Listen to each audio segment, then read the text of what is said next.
Pada kesempatan kali ini, saya akan berbagi kisah tentang sebuah rumah yang memiliki sejarah kelam, di mana keluarga saya pernah menjadi saksi dari kengeriannya. Rumah kosong ini, rumah bekas tumbal. Semua nama dan lokasi disamarkan demi kebaikan bersama. Di tahun 1985, Pak Hamka baru saja membeli sebuah rumah di Kecamatan P dari seorang pengusaha batik yang berasal dari Jawa Tengah. Ia memutuskan pindah ke sana dari komplek perumahan sebelumnya, karena dirasa lebih dekat dengan tempat kerja sang istri. Pak Hamka sendiri memiliki sebuah toko meubel di Kecamatan K. Dibutuhkan waktu sekitar 30 menit dari Kecamatan P untuk sampai di tempat usahanya. Di hari kepindahan, Pak Hamka baru menyadari bahwa rumah mereka berdempetan dengan sebuah rumah kosong. Dari sana sebenarnya ia sudah merasakan hawa gelap, namun diabaikannya sambil membatin agar semoga tidak mengganggu. Terik matahari membuat peluh membanjiri tubuh. Siang itu Pak Hamka absen membuka toko karena harus mengawasi renovasi rumah di hari pertama. Ia memandu para tukang, memberi arahan, memperbaiki bagian-bagian rumah yang mengalami kerusakan, dan bahkan di beberapa titik dilakukan pengecoran untuk memperkuat pondasi. Tiba-tiba terdengar teriakan salah seorang tukang yang memanggil Pak Hamka untuk segera datang. Ia segera menghampiri sumber suara, dan di sana 3-4 tukang terlihat mengerumuni sesuatu. Ketika dilihatnya lebih dekat, matanya terbelalak mendapati salah seorang tukang sedang memegang sesuatu di atas kain lusuh, tulang belulang kecil yang sebagian sudah tak utuh. Mereka menduga tulang-tulang itu milik seorang bayi. Pak Hamka bertanya bagaimana bisa benda itu ada di situ dan di mana tepatnya mereka menemukannya. Seorang tukang menunjuk ke arah bawah tembok yang sudah digali, tembok yang berdempetan dengan rumah kosong. Ia kemudian meminta agar tulang bayi itu dibungkus dan dikuburkan secara layak di pemakaman. Para tukang pun menyanggupi. Sejak saat itu muncul sedikit kekhawatiran di benak Pak Hamka, meski ia berharap hal tersebut hanyalah sebuah kebetulan semata. Waktu makan malam tiba, Bu Nuri, istri Pak Hamka, terlihat sibuk menyiapkan makanan di meja. Saat itu, Pak Hamka tiba-tiba memberitahu bahwa para tukang menemukan tulang belulang bayi di pojok rumah. Bu Nuri yang mendengarnya langsung menghentikan kesibukannya, mengucap istighfar, dan bertanya apa yang akan mereka lakukan. Pak Hamka menjelaskan bahwa mungkin tulang itu milik bayi yang dikubur pemilik rumah terdahulu. Bu Nuri kemudian menanyakan apakah hal itu tidak akan membawa akibat buruk. Pak Hamka terdiam sejenak lalu tersenyum, berusaha menenangkan istrinya dengan berkata bahwa semoga saja tidak terjadi apa-apa. Ia juga meminta agar istrinya tidak menceritakan hal itu kepada anak-anak supaya mereka tidak takut. Bu Nuri mengangguk, dan tak lama kemudian kedua putrinya datang menghampiri meja makan. Malam itu, suara duk-duk-duk membangunkan Pak Hamka. Ia membuka mata perlahan dan menajamkan pendengaran. Suara itu terdengar lagi, seperti sesuatu yang memukul keras tembok rumah. Langkahnya terhenti di ruang tamu, tepat di depan tembok bekas galian lubang. Dugaan Pak Hamka benar, suara itu berasal dari arah rumah kosong di sebelah.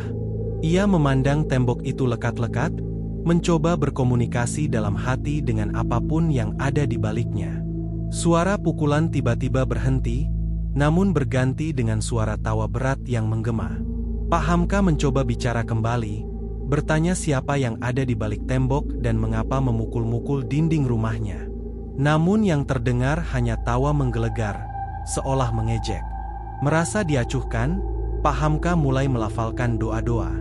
Suara tawa itu berhenti, lalu berubah menjadi geraman. Ia dapat merasakan intensitas aura jahat meningkat dari balik tembok itu, sampai akhirnya terdengar hantaman keras. Tembok dipukul begitu kuat hingga membuatnya mundur beberapa langkah. Setelah itu, semuanya kembali hening. Selama 3 bulan proses renovasi, tidak ada kendala berarti.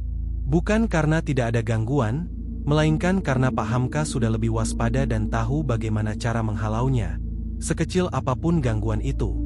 Suatu hari, Lia, putri kedua Pak Hamka, tiba-tiba demam. Pagi-pagi buta, Pak Hamka segera mengantarkannya berobat ke klinik terdekat. sementara Bu Nuri menyiapkan sarapan dan mengerjakan pekerjaan rumah sebelum berangkat mengajar. Tak lama kemudian, keduanya sudah pulang dari klinik. Pak Hamka memberitahu bahwa Lia hanya demam biasa dan disarankan beristirahat 3 hari oleh dokter. Bu Nuri menyanggupi dan berencana memberi izin ke sekolah. Sebagai catatan, Bu Nuri adalah seorang guru SD di mana kedua putrinya juga bersekolah di tempat yang sama.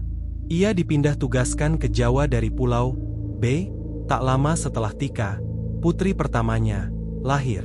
Sebelum berangkat, Bu Nuri menanyakan apakah Lia tidak apa-apa ditinggal di rumah berdua dengan Embok Darmi, pengasuh mereka. Lia yang masih lemas mengangguk pelan. Sebenarnya Bu Nuri tidak tega meninggalkan anaknya yang sedang sakit, namun pekerjaannya tidak bisa ditinggalkan. Ia berjanji akan menengok Lia saat jam istirahat nanti, lalu mengelus kepala anaknya penuh kasih sebelum meninggalkannya beristirahat di kamar. Untungnya jarak rumah mereka ke sekolah cukup dekat, membuat Bu Nuri sedikit lega. Menjelang pukul 11 siang, Lia terbangun. Badannya sudah lumayan enakan meski masih lemas. Karena bosan terus berbaring, anak berusia 7 tahun itu memutuskan menonton televisi di ruang depan. Saat itu, Embok Darmi menegurnya karena sudah bangun. Tapi Lia menjawab bahwa ia bosan jika hanya tiduran. Embok Darmi pun memperbolehkan sambil berkata akan menjemur baju di belakang, dan menyuruh Lia memanggilnya jika membutuhkan sesuatu. Sudah 1 jam Lia asik menonton, hingga terdengar suara ayam dari arah dalam rumah. Lia menoleh, mencari sumber suara, dan benar saja, seekor ayam berwarna hitam muncul tak jauh darinya. Ia heran karena semua pintu masih tertutup, dan setahunya tidak ada tetangga yang memelihara ayam. Ia pun mengambil sapu dan berusaha mengusirnya. Takut ayam itu buang hajat sembarangan di dalam rumah. Saat Lia hendak mengejar, tiba-tiba muncul seorang wanita parubaya berkebaya hitam yang dengan cepat menyambar ayam itu. Lia terkejut karena mengira wanita itu adalah Embok Darmi. Wanita tersebut berkata akan membawa ayam itu keluar, lalu menggendong ayam itu menuju pintu depan. Lia masih memegang sapu di tangannya ketika tiba-tiba Embok Darmi muncul dari arah belakang dan menanyakan mengapa Lia membawa-bawa sapu. Lia sontak kaget dan berkata bahwa barusan Embok Darmi sudah ke depan membawa ayam. Namun Embok Darmi tampak kebingungan dan menjelaskan bahwa ia baru saja selesai menjemur baju di belakang. Lia pun tercekat dan bingung dengan kejadian yang baru dialaminya. Keesokan harinya, hal yang sama kembali terulang. Hingga di hari ketiga, ayam hitam itu muncul lagi. Lia mengintip dari balik kursi sambil memanggil-manggil Embok Darmi, namun tidak ada sahutan. Saat memanggil lagi, ayam hitam itu justru menoleh ke arah Lia, seolah menjawab panggilannya. Lia memperhatikan ayam itu dengan seksama. Bulunya hitam legam, jambulnya juga hitam, bukan merah seperti ayam pada umumnya. Kepala ayam itu bergerak ke kanan dan ke kiri sambil perlahan mendekat. Lia segera menyembunyikan diri di balik kursi. Hening. Saat ia mengintip lagi, tiba-tiba Embok Darmi melintas cepat sambil menggendong ayam dan berkata bahwa ia akan membawa ayam itu keluar. Lia yang terkejut langsung menangis dan berlari ke arah dapur dengan rasa takut yang luar biasa. Minggu sore, tampak sekumpulan anak bermain bola di samping rumah Pak Hamka, tepat di depan pelataran rumah kosong. Anak-anak laki-laki dan perempuan berbaur jadi satu, tertawa riang sambil menendang bola. Tiba-tiba bola ditendang kencang oleh seorang anak, hingga melesat ke arah rumah kosong. Mereka semua saling berpandangan, bingung siapa yang harus mengambilnya. Johan yang merasa tidak bersalah menolak mengambil bola itu. Menurutnya, Jody, saudara kembarnya, yang harus bertanggung jawab karena dialah yang menendang terlalu keras. Namun Jody bersikeras bahwa seharusnya Johan yang mengambil karena dia gagal menangkap bola.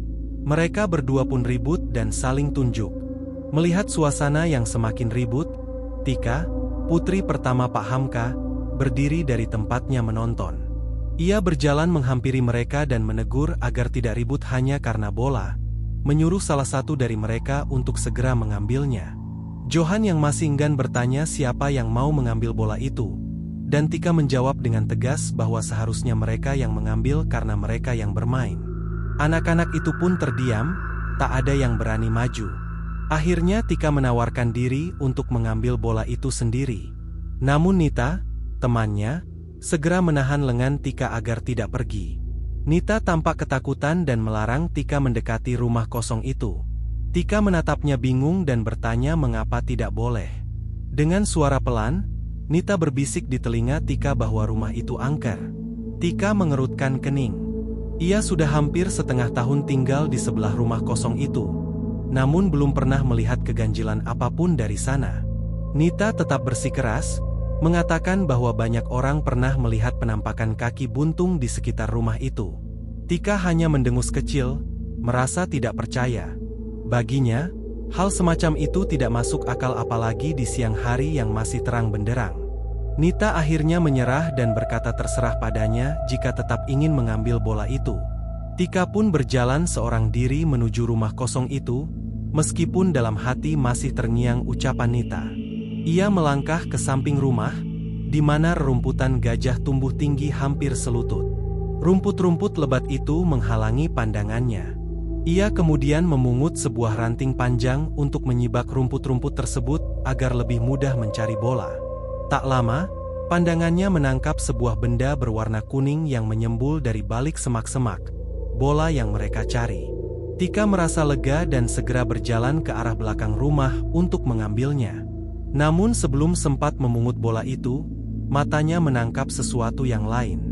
Jantungnya berdegup kencang ketika melihat sepasang kaki berdiri tegak di depan bola. Bukan tubuh manusia utuh, melainkan sepasang kaki tanpa badan. Hanya dari ujung jari sampai sendi lutut saja. Kaki itu tidak bergerak sedikit pun. Dengan hati-hati, Tika membungkuk, berusaha mengambil bola tanpa menatapnya langsung. Tiba-tiba terdengar suara gesekan dari arah semak-semak, seperti sesuatu yang bergerak. Tika spontan menoleh ke arah suara itu, namun tak ada apa-apa selain rimbunan rumput. Saat matanya kembali ke posisi semula, kaki buntung itu sudah menghilang. Tanpa berpikir panjang, Tika langsung berlari sekencang-kencangnya meninggalkan tempat tersebut. Sementara itu, dari kejauhan, Pak Hamka berdiri mematung menatap rumah kosong itu. Pandangannya tajam menembus dinding, seolah mencoba membaca apa yang tersembunyi di baliknya. Dari mata batinnya, ia hanya melihat sekumpulan makhluk tak kasat mata tingkat menengah yang berseliweran, sebagaimana biasanya di tempat-tempat yang sudah lama tak berpenghuni. Namun entah mengapa, aura dari rumah itu terasa jauh lebih jahat dan pekat daripada biasanya. Sekilas tercium bau anyir samar, bercampur dengan aroma menyan dan wangi melati yang begitu menyengat. Yang menjadi masalah bagi Pak Hamka adalah energi negatif dari rumah kosong itu seringkali berseliweran masuk ke rumahnya sendiri. Hal itu menimbulkan gesekan energi antar dimensi yang cukup kuat, membuat hawa rumah menjadi panas dan tidak nyaman. Kedua putrinya pun sering terkena dampak gangguan tersebut. Tika dan Lia mulai sering sakit-sakitan, meskipun Pak Hamka hampir setiap hari berusaha membersihkan energi negatif di rumah dengan doa-doa. Ia bahkan kini jarang ke masjid, karena lebih memilih untuk salat berjamaah di rumah bersama keluarganya. Kekhawatiran semakin besar ketika Lia melapor tentang kemunculan ayam hitam dan sosok Mbok Darmi yang muncul 2 kali dalam waktu bersamaan. Setelah kejadian itu, demam Lia justru semakin parah, karena energi negatif masih menempel pada dirinya. Mau tidak mau, setiap malam Pak Hamka merawat Lia dengan membacakan ayat kursi 7 kali lalu meniupkannya ke ubun-ubun sang anak. Masalah berikutnya muncul ketika Tika melapor bahwa ia melihat kaki buntung di belakang rumah kosong. Malamnya, Tika mengalami ketakutan luar biasa, tubuhnya menggigil, dan terus terbayang-bayang sosok kaki buntung itu. Tak hanya anak-anak, bahkan Mbok Darmi pun mengaku sering diganggu dengan kejadian aneh seperti perkakas dapur yang tiba-tiba hilang atau berpindah tempat. Kadang seluruh penghuni rumah juga mengalami hal serupa. Suatu sore, Pak Hamka sedang termenung memandangi rumah kosong itu dari depan halaman. Ia begitu tenggelam dalam pikirannya sampai-sampai tidak menyadari ketika Pak Tejo, salah satu warga komplek, menghampirinya dan menegur agar tidak melamun sendirian di dekat rumah angker seperti itu. Pak Hamka tersenyum kecil dan menjawab bahwa ia hanya sedang memperhatikan rumah kosong di sebelah. Pak Tejo ikut memandang ke arah rumah tersebut dengan raut wajah ngeri. Ia berkata bahwa rumah itu memang angker. Pak Hamka hanya menanggapinya dengan senyum, mengatakan bahwa wajar jika rumah kosong tampak menyeramkan. Pak Tejo kemudian bertanya apakah Pak Hamka tidak takut, dan apakah ia pernah diganggu oleh sesuatu dari rumah itu. Pak Hamka menggeleng sambil berpura-pura tidak tahu apa-apa. Pak Tejo kemudian melanjutkan, bukan untuk menakut-nakuti, melainkan agar Pak Hamka lebih berhati-hati. Ia menjelaskan bahwa rumah itu sudah lebih dari 10 tahun tidak ditempati, dan warga sekitar sering melihat penampakan di sana. Ada yang melihat kaki buntung di halaman belakang, ada yang melihat pocong, bahkan seorang penjual gorengan bernama Bu Isma pernah melihat sosok bapak tua sedang duduk merokok di teras rumah kosong itu sendirian. Saat Bu Isma hendak menyapanya, sosok itu menghilang begitu saja. Banyak juga yang mengaku melihat wanita berpakaian putih berjalan mondar-mandir di balik jendela rumah itu. Pak Hamka menanggapinya dengan canda kecil bahwa rumah itu tampaknya ramai sekali. Namun Pak Tejo menegaskan bahwa semua itu benar-benar menakutkan. Ia bahkan menceritakan sebuah peristiwa lama, ketika 2 orang maling yang dikejar warga bersembunyi di rumah kosong itu. Tidak ada yang tahu mereka bersembunyi di sana, sampai pagi harinya kedua maling itu ditemukan tergeletak di depan rumah dalam keadaan mengenaskan. Salah satunya bibirnya miring ke kanan dan tidak bisa kembali normal, sedangkan yang satunya kehilangan penglihatan. Keduanya masih hidup, namun saat didatangkan orang pintar, diketahui bahwa mereka telah dikerjai oleh penunggu rumah kosong itu. Setelah disembuhkan, mereka menceritakan bahwa selama bersembunyi di dalam rumah itu, mereka mengalami kejadian mengerikan. Salah satu dari mereka ditampar keras oleh sesuatu yang tak terlihat, sementara yang lainnya merasakan kedua matanya dicongkel oleh sesuatu yang panas, hingga akhirnya buta. Pak Hamka mendengarkan dengan seksama, mengangguk memahami cerita Pak Tejo. Sebelum beranjak, Pak Tejo menambahkan satu hal lagi. Katanya, orang-orang yang sering lewat di depan rumah itu juga kerap mendengar suara bayi menangis dari dalam rumah kosong. Mendengar hal itu, Pak Hamka hanya dapat mengerutkan dahi dengan heran, bertanya-tanya dalam hati tentang suara bayi yang dimaksud. Malam itu Bu Nuri harus tidur sendirian karena Pak Hamka tidak pulang. Jika sudah ada urusan bisnis makelar, memang seringkali suaminya itu tidak pulang selama beberapa hari. Selain menjalankan usaha toko, Pak Hamka juga menyambi sebagai makelar di berbagai bidang. Kadang ia menangani jual beli bawang merah dalam jumlah besar, kadang urusan tanah, kendaraan bermotor, barang antik, dan lain-lain. Pak Hamka dikenal sebagai sosok pekerja keras yang tidak ingin bergantung pada satu sumber penghasilan saja. Prinsip hidupnya sederhana.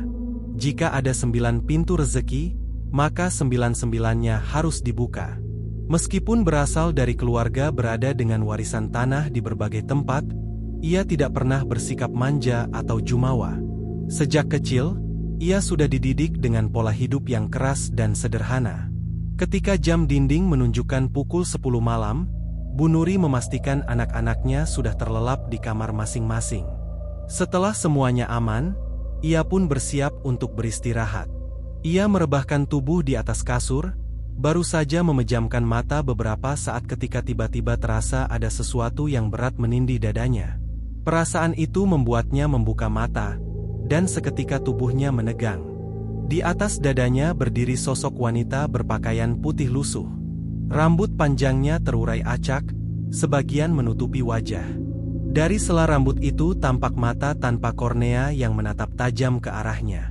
Wajah wanita itu rusak, mulutnya menganga lebar, mengeluarkan aroma anyir yang menusuk. Bu Nuri berusaha bergerak, namun seluruh tubuhnya seperti lumpuh.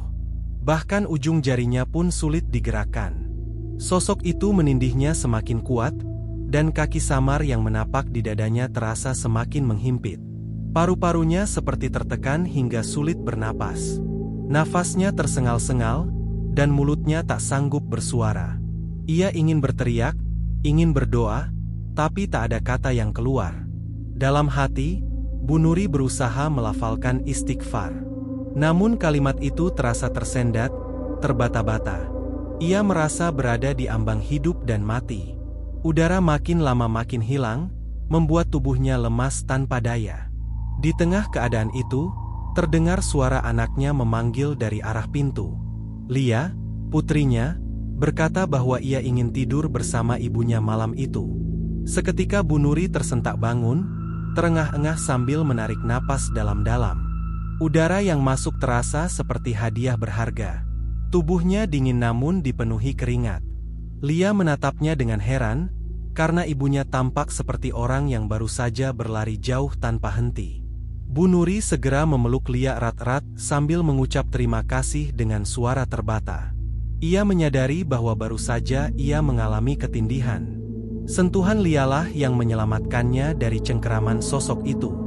Di luar, suara gerimis mulai terdengar, tetesan air hujan mengenai atap rumah dan menciptakan irama ritmis yang menenangkan sekaligus dingin.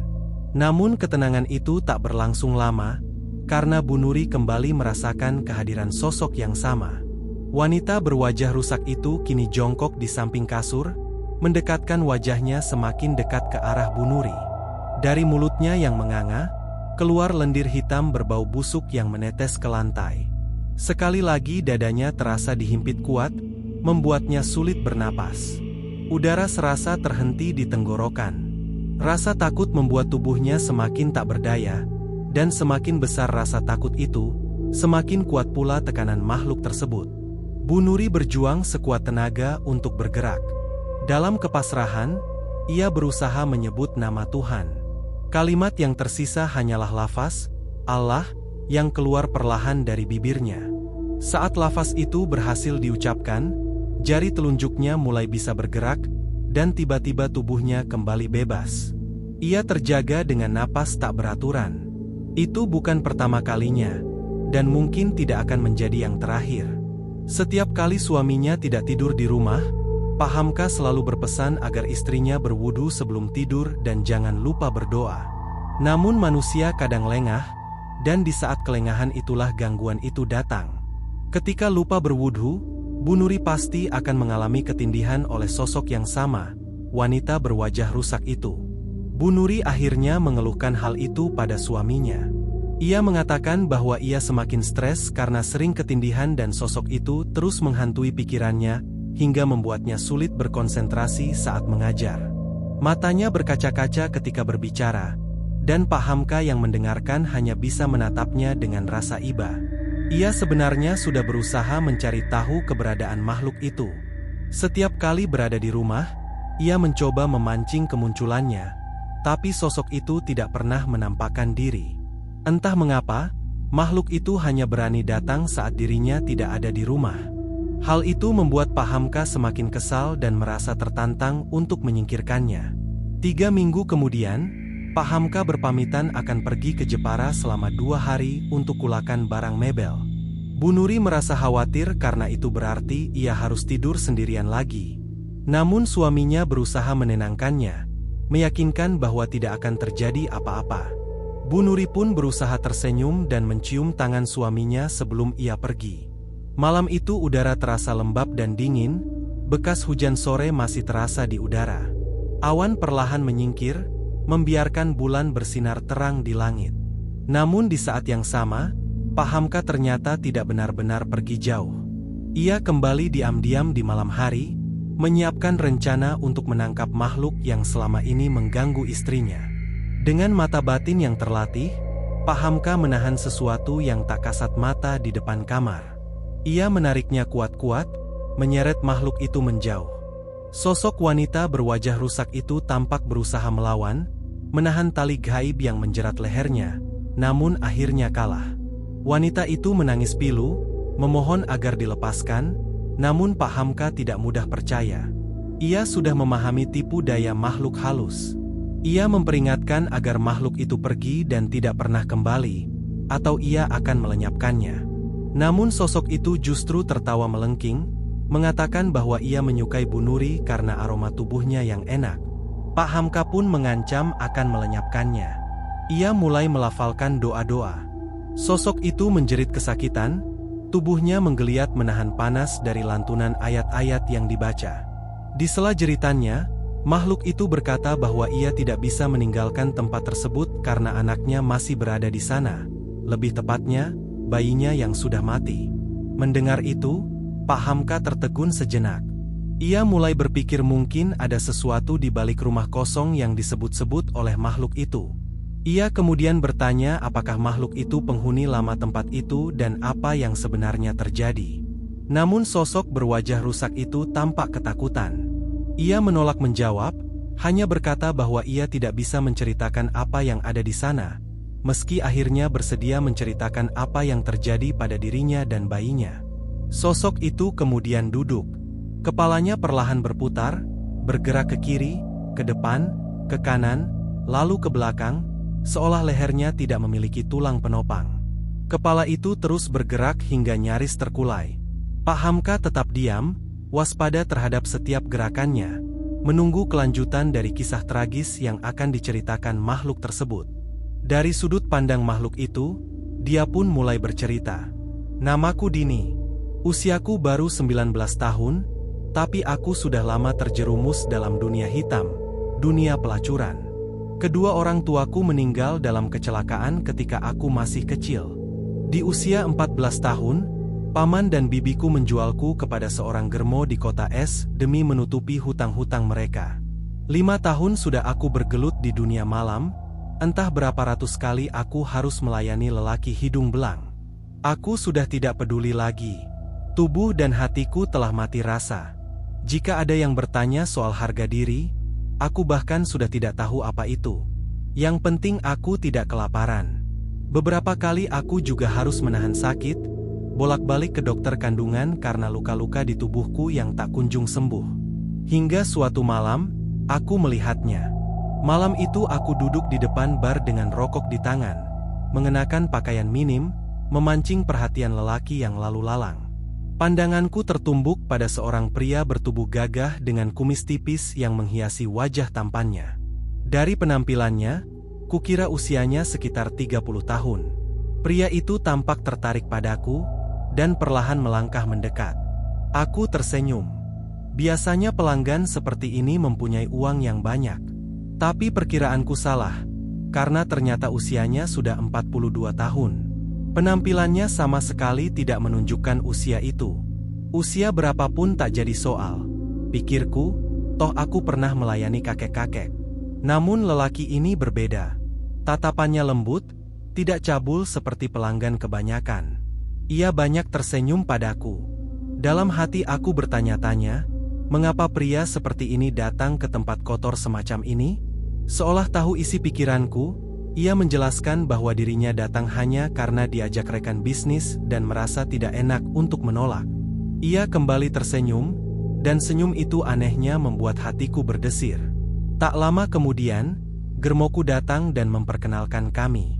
Ia memuji bahwa aku adalah pilihan terbaik, pelanggan terbanyak, dan paling laris. Untuk pertama kalinya, aku merasa tersinggung dengan kata-kata itu, terutama di hadapan pria ini. Padahal biasanya aku tidak peduli jika direndahkan seperti apapun. Lelaki itu buru-buru menjelaskan bahwa bukan itu maksudnya. Germoku lalu menyerahkan sebuah kunci dan mengatakan bahwa kamar 13 sudah dibayar lunas oleh pria bernama Pak Darmo. Ia menambahkan, jika aku menolak, maka aku akan dioper ke pelanggan lain yang sudah menunggu. Aku menggenggam tangan lelaki itu erat-erat sambil menatapnya cemas, seolah mataku memohon agar ia tidak membiarkanku pergi dengan pelanggan lain. Dengan sedikit ragu, ia akhirnya menerima kunci itu. Dalam hati aku bersorak senang, membayangkan malam yang panjang menantiku. Namun aku salah lagi. Pria itu tidak menyentuhku sedikit pun. Awalnya aku kecewa, tapi kemudian menyadari bahwa berbicara dengannya ternyata jauh lebih menyenangkan. Ia mengatakan bahwa ia hanya butuh teman mengobrol. Tubuhku akhirnya bisa beristirahat malam itu. Dalam obrolan, ia menceritakan tentang istrinya yang egois, yang tak peduli pada suami dan anak-anaknya. Aku mendengarkan dengan hati yang perlahan hangat. Dalam hati aku mengutuk istrinya, merasa kesal karena wanita itu menyia-nyiakan lelaki sebaik dirinya. Sebelum berpisah, ia mengatakan bahwa mengobrol denganku terasa menyenangkan dan membuat bebannya berkurang. Ia bahkan berjanji akan datang lagi besok. Aku mengangguk senang, meski mengingatkan bahwa setiap orang yang menemuiku tetap harus membayar kepada Bang Edi, germoku. Ia tersenyum dan berkata agar aku tidak perlu khawatir tentang itu. Sejak malam itu, pria yang ku ketahui bernama Harun, datang hampir setiap hari. Kami hanya berbincang, berjalan-jalan, atau makan bersama. Ia tidak pernah sekalipun menyentuhku. Untuk pertama kalinya, aku merasa dihormati sebagai seorang wanita. Hingga suatu hari, Harun mengaku bahwa ia jatuh cinta padaku dan ingin menikahiku secara siri, karena ia tidak mungkin menceraikan istrinya, memikirkan nasib anak-anaknya. Aku sempat bimbang, tapi akhirnya menerima karena aku sudah terlanjur mencintainya. Ia pun menebusku dengan harga yang sangat mahal dari tangan Bang Edi. Kami menikah di bawah tangan, dan Harun mengajakku pindah ke kota K, tempat salah satu bisnisnya berada. Sebulan kemudian, aku hamil. Harun begitu bahagia mendengar kabar itu. Sejak saat itu, ia lebih sering datang menemuiku. Jika biasanya 2 minggu sekali, kini bisa 3 hari sekali, paling lama seminggu. Aku merasa hidupku akhirnya normal dan bahagia. Ketika usia kehamilan memasuki 9 bulan lebih 2 minggu, aku mulai merasakan kontraksi. Kami pergi ke rumah sakit, dan dokter mengatakan bahwa dalam waktu 24 jam aku mungkin akan melahirkan. Harun tampak terkejut, dan meskipun dokter menyarankan rawat inap, ia menolak. Kami pulang dengan banyak pertanyaan di kepalaku. Sesampainya di rumah, ia menyuruh pembantu mengemasi barang-barangku. Ia kemudian menelepon seseorang, tapi aku tidak bisa mendengar jelas pembicaraannya karena rasa sakit yang semakin hebat. Tak lama, kami pergi dengan mobil keluar kota. Aku tak banyak bicara, hanya memperhatikan wajah suamiku yang tampak murung dan penuh pikirannya sendiri. Akhirnya mobil berhenti di depan sebuah rumah besar di pinggiran kota P, daerah yang kala itu masih sepi dan dikelilingi pohon mahoni. Ketika aku bertanya di mana kami berada, ia hanya menjawab singkat bahwa aku akan melahirkan di sana. Beberapa orang sudah menunggu di depan rumah. 2 perempuan parubaya dan 3 lelaki bertubuh besar. Salah satu dari mereka berpakaian hitam dengan ikat kepala serupa, tampak seperti seorang dukun. Aku mulai merasa cemas, tapi tak berani bertanya lebih jauh. Malamnya, kontraksi datang semakin hebat. Seorang perempuan yang tampaknya dukun bayi memeriksaku dan berkata kepada Harun bahwa waktunya sudah tiba. Aku memohon agar suamiku menemaniku, tapi ia hanya menjawab singkat bahwa aku tidak sendirian karena ada 2 perempuan yang akan menolongku. Aku sempat melihat senyum tipis di bibirnya, senyum yang aneh dan membuat darahku berdesir dingin. Ia melepaskan genggaman tanganku dan meninggalkan ruangan. Aku hanya bisa menjerit menahan sakit, tidak tahu harus mempercayai siapa. Akhirnya aku melahirkan bayi perempuan dengan selamat. Tubuhku lemah, tapi hatiku penuh haru.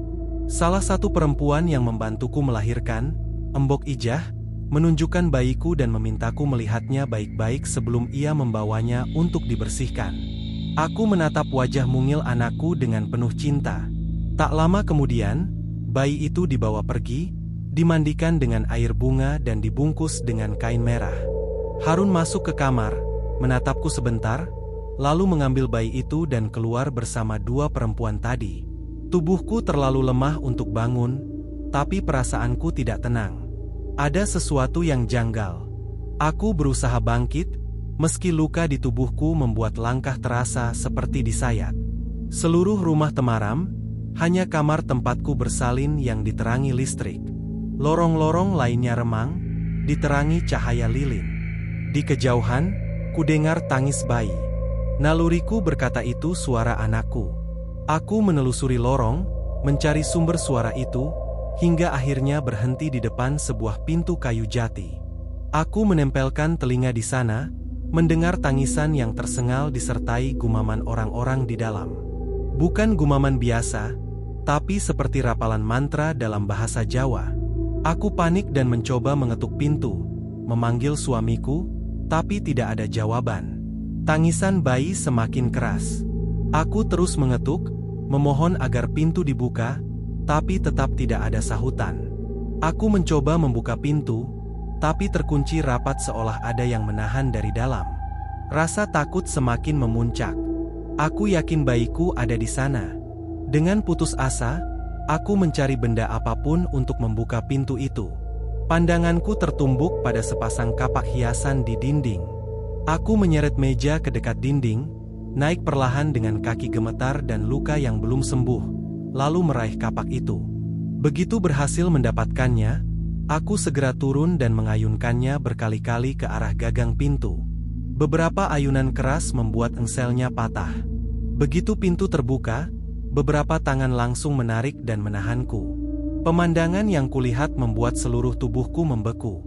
Ruangan itu dipenuhi kain merah yang menutupi seluruh dinding. Di salah satu sisi, tergantung kepala kerbau bertanduk besar. Di bawahnya meja dengan dupa, pot menyan, keris, dan bunga-bunga.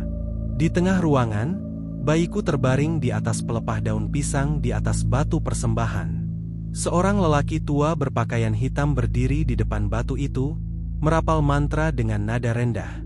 Di sampingnya berdiri suamiku, Harun, memegang sebilah parang dan menatap bayi kami dengan pandangan kosong. Aku menjerit dan memberontak, tapi dua pria besar menahanku kuat-kuat. Harun menyerahkan parang itu kepada sang dukun. Sekejap kemudian, parang itu terayun, menebas leher bayi kecilku. Kepalanya terjatuh ke lantai, bergulir hingga berhenti di bawah kakiku. Tubuh mungil itu sempat menggeliat sesaat, lalu diam untuk selamanya. Darah menetes perlahan dari leher kecil yang terputus. Aku menjerit, meraung, tak percaya dengan apa yang kulihat. Harun, dengan wajah tenang, menempelkan telapak tangannya pada darah bayi kami dan mengusapkannya ke wajahnya. Dunia di sekelilingku runtuh. Aku ingin mati saat itu juga. Tubuhku mual, dan tanpa bisa menahan, seluruh isi perutku keluar. Setelah itu, segalanya gelap. Hamka menatap sosok itu dalam diam, lalu bertanya dengan hati-hati, ingin memastikan apa yang sebenarnya terjadi. Ia ingin tahu apakah Dini langsung mati setelah semua peristiwa mengerikan itu. Namun Dini menjawab singkat bahwa ia belum mati saat itu. Ketika Hamka kembali menanyakan penyebab kematiannya, Dini dengan suara lirih namun menyeramkan menjelaskan bahwa ia mati karena depresi, lalu gantung diri. Hamka kemudian ingin tahu tentang Harun, pria yang telah menjadi sumber dari semua kejadian ini. Ia bertanya apakah Harun masih hidup dan apa yang sebenarnya terjadi dengannya. Suasana di ruangan itu tiba-tiba berubah. Udara menjadi berat, dingin, dan menekan. Dini menggeram, kemudian dengan suara yang terdengar seperti dua suara sekaligus, ia berkata agar Hamka mencari tahu sendiri. Tak lama, sosok Dini perlahan menjadi samar, kemudian menghilang sepenuhnya. Hamka berusaha menoleh ke segala arah, mencoba mencari keberadaannya, namun yang tersisa hanya keheningan dan hawa dingin menusuk. Ia menghela napas kesal, menyadari bahwa makhluk itu berhasil melarikan diri. Namun Hamka tahu satu hal, setidaknya kini ia mendapat sedikit petunjuk yang bisa dijadikan awal pencarian selanjutnya. Sudah 1 bulan berlalu sejak Bu Nuri tidak lagi mengalami ketindihan. Namun itu bukan berarti gangguan di rumah mereka benar-benar berhenti. Selain masih sering merasakan kehadiran tak kasat mata, keluarga Hamka juga mulai merasa tidak aman dengan lingkungan sekitar. Di kawasan perumahan Gang Arjuno, akhir-akhir ini sering terjadi pencurian dan perkelahian oleh para preman yang berkeliaran di malam hari. Karena itu, Hamka memutuskan untuk membangun rumah baru di belakang toko meubelnya yang terletak di Kecamatan K. Ia ingin memindahkan keluarganya ke tempat yang lebih aman dan tentram.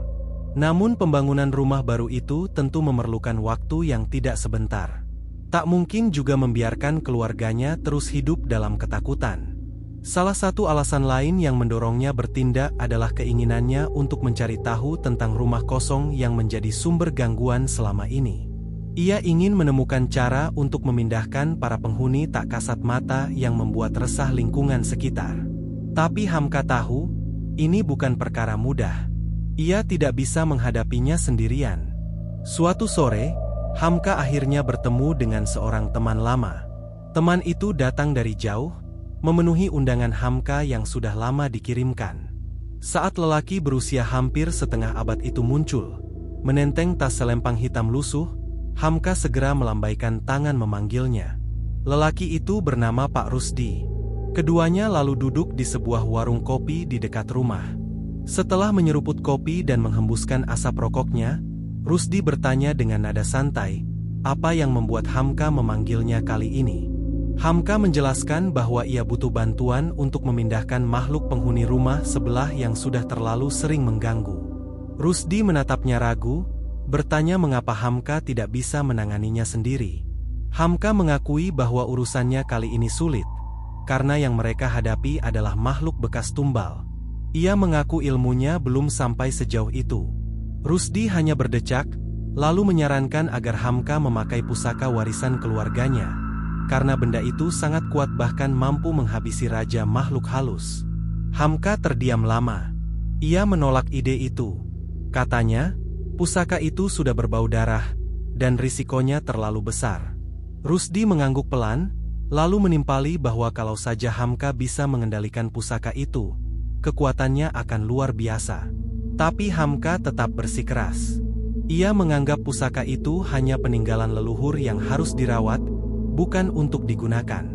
Ia takut menjadi sirik jika menyalahgunakan warisan itu. Rusdi hanya tersenyum kecil, lalu menenangkan Hamka bahwa ia hanya bercanda. Ia berjanji akan membantu, lalu meminta Hamka menunjukkan rumah yang dimaksud.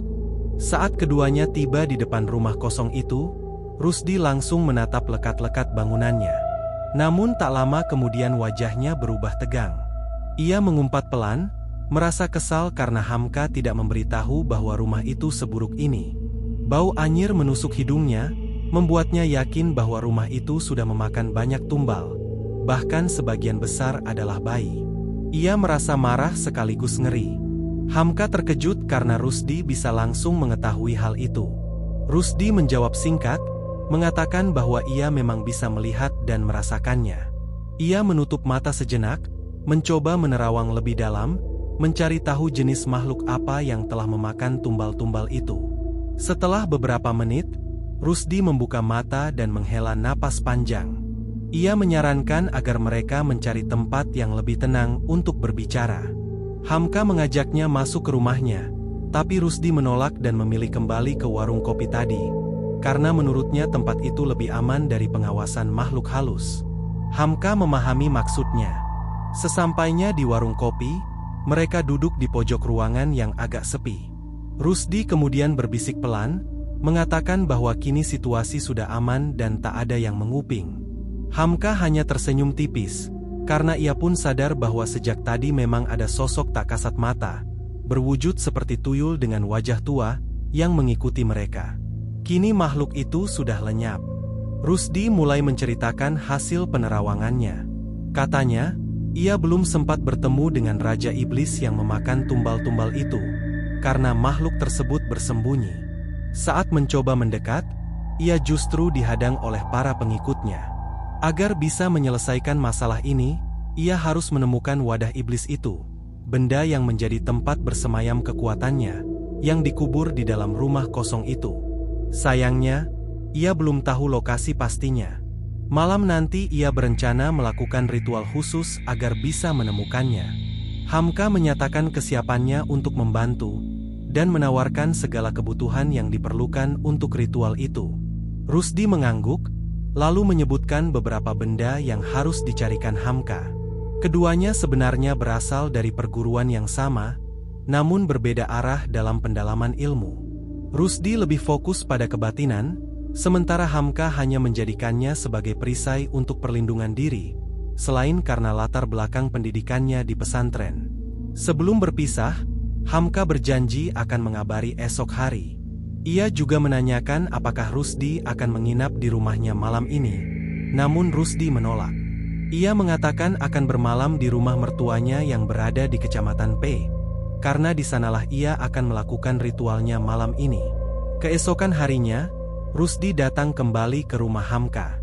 Bu Nuri sempat menyuguhkan secangkir kopi lalu meninggalkan mereka berdua. Hari itu kebetulan hari libur, sehingga keluarga Hamka bisa berkumpul di rumah. Rusdi menanyakan apakah mereka bisa masuk ke rumah kosong itu siang ini untuk memeriksa langsung. Hamka menjawab bisa, karena rumah itu tidak dikunci dan sudah lama ditinggalkan pemiliknya. Maka keduanya berangkat. Begitu pintu kayu tua itu dibuka, hawa pengap langsung menyeruak keluar bersama debu tebal yang beterbangan. Mereka melangkah masuk perlahan, menyusuri setiap sudut ruangan. Cat temboknya mengelupas, sarang laba-laba memenuhi langit-langit, dan di beberapa bagian lantai bahkan tumbuh lumut serta tanaman liar. Meski masih siang hari, suasana di dalam terasa suram dan gelap. Hawa dingin dan panas bergantian datang silih berganti. Hamka bisa merasakan banyak mata tak kasat mata sedang memperhatikan mereka.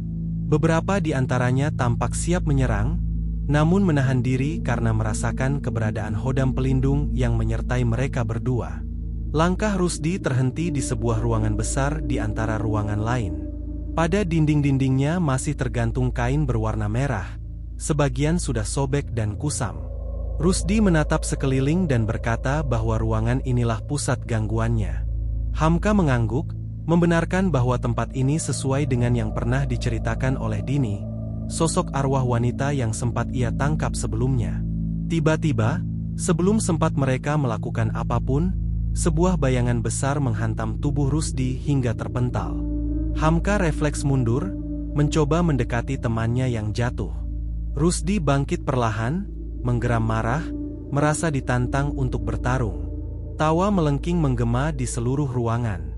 Dari kegelapan, muncul sosok besar berwujud kuntilanak berbaju merah, tingginya mencapai atap rumah. Hamka hendak maju, namun Rusdi menahannya, menyuruhnya mundur dan membiarkannya menghadapi makhluk itu sendirian. Pertarungan pun dimulai. Rusdi merapal mantra dengan cepat, melakukan gerakan silat yang tampak seperti pertempuran udara. Hanya orang-orang dengan mata batin yang bisa menyaksikan duel itu. Hamka memilih mundur keluar ruangan, memantau dari jarak aman. Keringat mulai membasahi dahi Rusdi. Hamka berteriak menanyakan apakah temannya baik-baik saja. Rusdi hanya melambaikan tangan, memberi tanda bahwa ia masih sanggup. Ia lalu merapal mantra terakhir, mengerahkan tenaga untuk menekan makhluk itu. Dalam sekejap, kuntilanak merah yang besar itu lenyap. Rusdi mengumpat karena makhluk itu berhasil melarikan diri di saat terakhir. Hamka segera menghampirinya dan bertanya apakah sosok itu Raja Iblis yang dimaksud. Rusdi menjawab bahwa awalnya ia mengira begitu, tapi ternyata makhluk tadi hanyalah patihnya. Rajanya sendiri tidak muncul dan sangat licik, bersembunyi rapat. Itulah sebabnya ia tetap harus menjalankan ritual untuk menemukan lokasi persembunyian sang raja. Hamka menepuk pundak temannya dengan pelan, mengajak keluar dari rumah itu. Ia tahu kondisi Rusdi sudah kelelahan dan situasinya tidak aman jika mereka diserang lagi. Rusdi mengangguk setuju. Mereka berdua pun meninggalkan rumah kosong itu, membawa rasa waspada dan tekad untuk melanjutkan pencarian di malam berikutnya. Sesaat setelah tiba di depan rumah, Hamka dan Rusdi mendengar suara teriakan minta tolong dari dalam. Tanpa pikir panjang, Hamka segera berlari menuju sumber suara itu. Di dalam, terlihat Bu Nuri dan Lia terduduk di lantai, menangis sambil mengerumuni tubuh seseorang. Tangisan Bu Nuri pecah seiring dengan panggilannya kepada sang suami, memohon pertolongan untuk Tika yang terbaring di atas lantai dengan darah mengalir dari telinganya. Dengan sigap, Hamka memeriksa keadaan anaknya, lalu segera mengangkat tubuh Tika untuk dibawa ke rumah sakit. Bu Nuri mengangguk lemah dan mengikuti langkah suaminya. Dalam kepanikan itu, Rusdi yang baru masuk ke rumah bertanya dengan wajah cemas tentang apa yang terjadi. Namun Hamka hanya memintanya ikut ke rumah sakit tanpa banyak bicara. Mereka bergegas keluar. Dengan bantuan seorang tetangga yang bersedia meminjamkan mobil, akhirnya keluarga Hamka berhasil membawa Tika ke rumah sakit tepat waktu. Tak lama setelah pemeriksaan, dokter memberikan kabar yang cukup mengejutkan. Ia menjelaskan bahwa pembuluh nadi di bagian wajah sebelah kanan Tika pecah, dan saraf di dekat telinga kanan mengalami kerusakan. Rasa khawatir yang sedari tadi berusaha ditahan Hamka kini semakin tampak. Ia bertanya tentang cara penyembuhan, dan dokter menjelaskan bahwa kondisi itu masih bisa diperbaiki melalui operasi, meski tidak dapat dilakukan di rumah sakit tersebut. Rumah sakit di kota K menjadi satu-satunya tempat dengan dokter yang mampu melaksanakan prosedur tersebut. Tanpa ragu, Hamka menyetujui tindakan apapun yang terbaik untuk anaknya. Setelahnya, ia menjelaskan kondisi itu kepada istrinya. Meski sempat shock mendengar kabar buruk itu, Bu Nuri mulai tenang ketika mengetahui ada solusi yang bisa ditempuh. Sementara itu, di ruang tunggu rumah sakit, Hamka mendekati Rusdi dan menyampaikan bahwa rencana mereka harus ditunda karena kondisi anaknya belum memungkinkan. Rusdi memahami keadaan itu sepenuhnya dan menenangkan temannya agar bersabar. Ia berjanji akan mencarikan hari baik untuk melanjutkan proses pemindahan makhluk gaib tersebut jika keadaan sudah memungkinkan. Hamka mengucapkan terima kasih dengan nada lelah namun tulus. Beberapa hari kemudian, setelah menjalani operasi bedah saraf, kondisi Tika berangsur membaik. Operasi berjalan lancar, namun meninggalkan bekas luka di wajah yang cukup terlihat jelas. Tim dokter menyarankan untuk melakukan operasi plastik guna menutupi cacat yang ditimbulkan. Sebab jika dibiarkan, bekas itu akan tampak permanen. Pada masa itu, dokter bedah plastik masih sangat jarang. Namun untungnya rumah sakit yang sama juga memiliki satu-satunya ahli bedah plastik di wilayah kota K. Meski biayanya sangat besar, Hamka bertekad untuk mengusahakan yang terbaik bagi putrinya. Bahkan jika harus menjual sebagian petak sawah yang ia miliki. 2 bulan setelah kejadian itu, keadaan mulai membaik. Tika sudah pulih dan bisa beraktivitas kembali, meskipun bekas luka di wajahnya masih samar terlihat. Di tengah ketenangan semu itu, Hamka menerima panggilan telepon dari Rusdi. Dari seberang, Rusdi menanyakan kesiapan temannya. Hamka menjawab bahwa ia sudah siap dan ingin segera menyelesaikan semua ini, karena gangguan yang terjadi justru semakin parah sejak mereka terakhir kali datang ke rumah kosong itu. Rusdi menyetujui, sambil menjelaskan bahwa apa yang terjadi memang wajar mengingat tempat itu sempat mereka ganggu sebelumnya. Ia juga mengingatkan bahwa salah satu efek dari peristiwa itu telah mengenai Tika. Hamka menarik napas panjang, menyesali kelalaiannya yang kurang berhati-hati dalam mengambil langkah sebelumnya. Rusdi kemudian memberitahu bahwa ia sudah melakukan ritual beberapa hari terakhir dan telah menemukan hari baik untuk melakukan proses pemindahan. Ia berjanji akan datang 1 minggu lagi dan meminta agar semua perlengkapan yang pernah ia sebutkan sebelumnya sudah disiapkan. Hamka menyetujuinya dengan tegas. Dalam hati, ia hanya berharap agar kali ini semuanya bisa benar-benar berakhir. 1 minggu setelah kejadian sebelumnya, tepat pada malam Kamis Legi, Rusdi tiba di kediaman Hamka.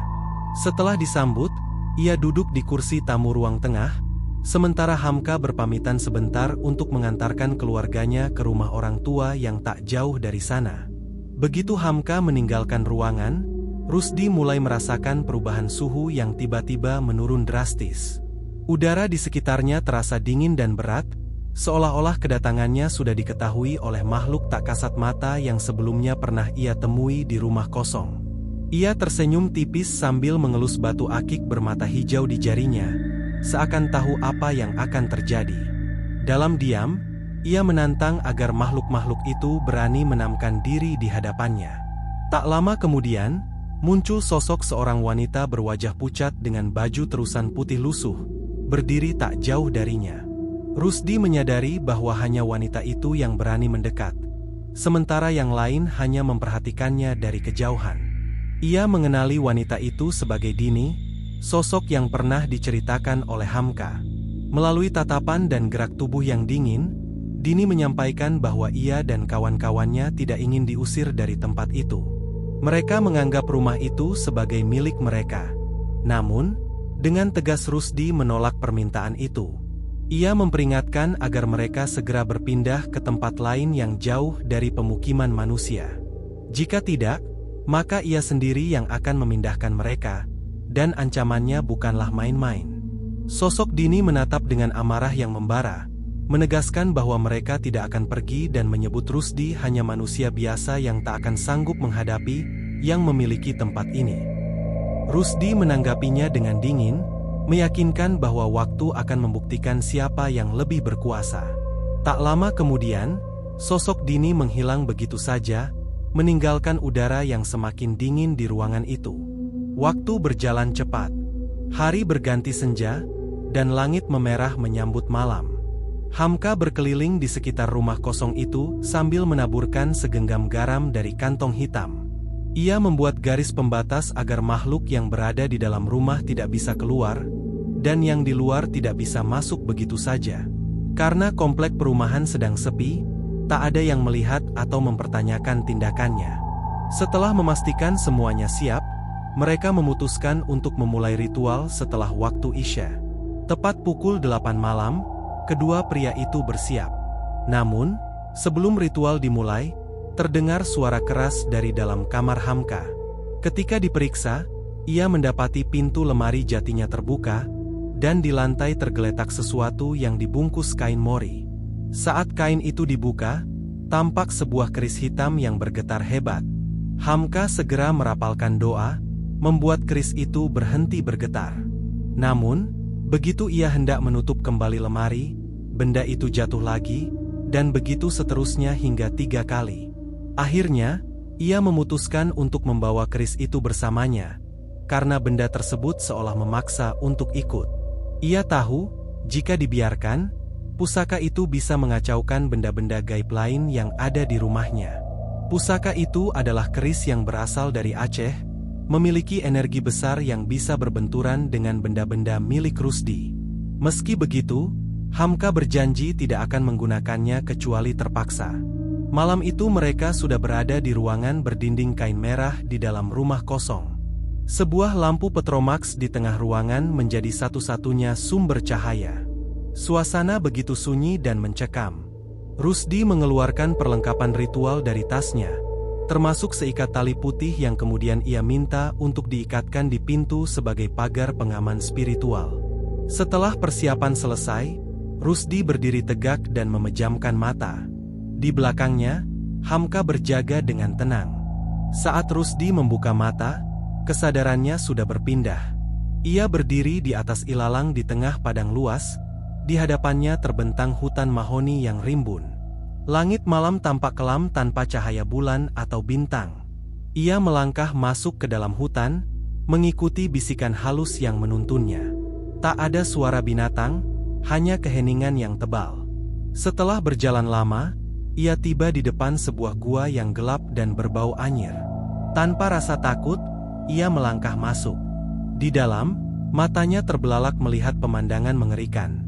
Puluhan, bahkan ratusan bayi bersimbah darah tergeletak di tanah. Beberapa tubuh mereka tidak utuh. Ada yang kehilangan kepala, tangan, atau kaki, bahkan ada yang masih berupa janin. Suara tangis mereka bergema memilukan di seluruh gua. Rusdi menyadari bahwa bayi-bayi itu adalah tumbal dari perjanjian pesugihan. Ia berjalan perlahan melewati tubuh-tubuh kecil itu, hingga sampai di bagian lain gua. Di sana ia menemukan manusia-manusia lain yang dirantai di leher, tangan, dan kaki, dengan kondisi tak kalah mengenaskan. Di ujung ruangan itu, berdiri singgasana batu raksasa. Di atasnya, muncul sosok makhluk berkepala kerbau dengan tanduk hitam besar, bertubuh manusia, tanpa alat kelamin, dan bermata merah menyala. Dialah Kebo Cemeng, makhluk yang selama ini menjadi sumber segala kekacauan. Makhluk itu menuduh Rusdi telah membunuh seluruh pengikutnya. Dari sisi lain, muncul sosok gagah berpakaian perang kuno, Hodam penjaga keluarga Rusdi sejak masa nenek moyangnya. Rupanya, dialah yang telah menghabisi pasukan Kebo Cemeng sebelum Rusdi tiba. Pertarungan pun tak terhindarkan. Rusdi mencabut sarung kerisnya, dan bersama sang Hadam, ia menghadapi Kebo Cemeng beserta pasukan gaibnya dalam pertempuran sengit. Di dunia nyata, Hamka mulai gelisah. Sudah 3 jam berlalu, namun Rusdi belum juga membuka mata. Keringat deras mengucur dari wajahnya meski udara ruangan sangat dingin. Tiba-tiba, terdengar benturan keras di pintu. Pintu itu terbuka dengan sendirinya, memperlihatkan sosok kuntilanak merah setinggi atap yang berusaha menerobos masuk. Namun langkahnya terhalang oleh tali putih yang telah dipasang. Hamka segera membaca doa-doa pelindung, memperkuat pagar spiritual, namun kekuatan makhluk itu sangat besar. Ia kewalahan menghadapi tekanan spiritual yang begitu dahsyat. Tiba-tiba, keris yang diselipkan di pinggangnya bergetar hebat dan jatuh ke lantai. Dari dalamnya, keluar kabut pekat yang kemudian berubah menjadi ular raksasa. Ular itu melesat cepat, langsung menyerang kuntilanak merah, melilit tubuhnya dan menelannya perlahan. Hanya dalam hitungan detik, makhluk itu lenyap tanpa jejak. Setelah itu, ular raksasa itu mendekati Hamka dan mengelilinginya sebelum berubah kembali menjadi kabut dan masuk ke dalam keris. Di alam lain, Rusdi berhasil menaklukkan Kebo Cemeng. Ia kemudian memusatkan pikiran untuk kembali ke dunia manusia. Saat membuka mata, ia segera berteriak meminta Hamka mengambilkan sarung keris yang telah disiapkan. Dengan cepat, Hamka menyerahkannya, dan Rusdi segera menarik sesuatu yang tak kasat mata, memasukkannya ke dalam sarung keris tersebut sambil merapalkan mantra. Tak lama kemudian, terbentuklah sebuah keris panjang dengan gagang berhiaskan batu merah. Hamka yang masih diliputi keterkejutan hanya bisa terdiam. Ketika ditanya tentang wadah dari makhluk itu, Rusdi menjelaskan bahwa keris di tangannya kini adalah wadahnya, tempat menampung kekuatan jahat yang telah ia kalahkan. Beberapa saat kemudian, Rusdi menyadari bahwa pusaka lain milik Hamka tiba-tiba tergeletak di lantai. Hamka menjelaskan bahwa pusaka itu sempat hidup dan bahkan menelan kuntilanak merah yang dulu pernah dikalahkan oleh Rusdi. Mendengar hal itu, Rusdi hanya menggelengkan kepala, bersyukur tidak terjadi kekacauan saat ia berhadapan dengan Kebo Cemeng. Setelah memastikan semuanya aman, keduanya bersiap untuk memindahkan para penghuni gaib rumah kosong itu ke lokasi lain yang lebih aman. Usai pemindahan, mereka kembali ke rumah Hamka dan beristirahat. Sambil menyeruput kopi, Rusdi menceritakan seluruh kejadian di dunia gaib tadi, tentang asal-usul Kebo Cemeng, makhluk berkepala kerbau yang dulunya merupakan abdi dalam Nyi Roro Kidul. Karena kesalahan dan keserakahannya, ia diusir dari kerajaan Laut Selatan, lalu menyesatkan manusia dengan pesugihan. Ia memakan bayi-bayi sebagai santapan kesukaannya, dan memperbudak manusia yang membuat perjanjian dengannya. Perjanjian itu mengikat hingga 7 turunan. Bila keturunan terakhir memutus perjanjian, maka kematian menjadi tebusannya. Diduga, Harun, suami Dini, adalah keturunan ke-7 yang mencoba memutus ikatan itu, dan akhirnya menjadi budak sang makhluk. Jiwa-jiwa yang terikat perjanjian tidak sepenuhnya mati, sebagian tetap hidup dalam bentuk roh atau korin yang melayani sang iblis. Rusdi memutuskan untuk membawa keris Kebo Cemeng bersamanya, agar tidak ada lagi korban. Hamka pun menyetujuinya dengan lega. Malam itu berakhir dengan keheningan panjang. Di tengah aroma kopi yang mulai dingin, dua pria itu menyadari satu hal, bahwa manusia yang serakah dan haus harta bisa lebih menyeramkan daripada makhluk gaib manapun. Di akhir tahun 80-an, tepatnya tahun 1989, Hamka beserta keluarga memutuskan menjual rumah sebelah rumah kosong tersebut, dan berpindah ke rumah baru yang sudah dibangun yang terletak di Kecamatan K. Rumah itu akhirnya dibeli oleh seorang pensiunan polisi. Hamka menyerahkan sebuah kunci pada seorang lelaki tua bertubuh tinggi di hadapannya. "Semoga Bapak suka dengan rumahnya," ucap Hamka ramah. Sebelum memasuki mobil pick-up yang mengangkut barang-barang pindahan terakhir miliknya, Hamka berdiri menatap rumah kosong itu sekali lagi. Matanya menyipit saat mendapati seorang wanita berbaju putih, seperti menimang-nimang seorang bayi. Wanita berwajah pucat itu memandang Hamka sembari tersenyum datar. Di belakangnya tampak sosok-sosok tak kasat mata lain juga berseliweran. Hamka menghela nafas panjang. Ya, mereka adalah penghuni lama yang telah kembali lagi, meski sudah dipindahkan. Dan cerita pun selesai sampai di sini. Terima kasih untuk kalian semua yang mendengarkan cerita ini sampai selesai. Jangan lupa like, komen, dan subscribe jika kalian suka dengan cerita ini. Dan sampai jumpa di cerita horor lainnya.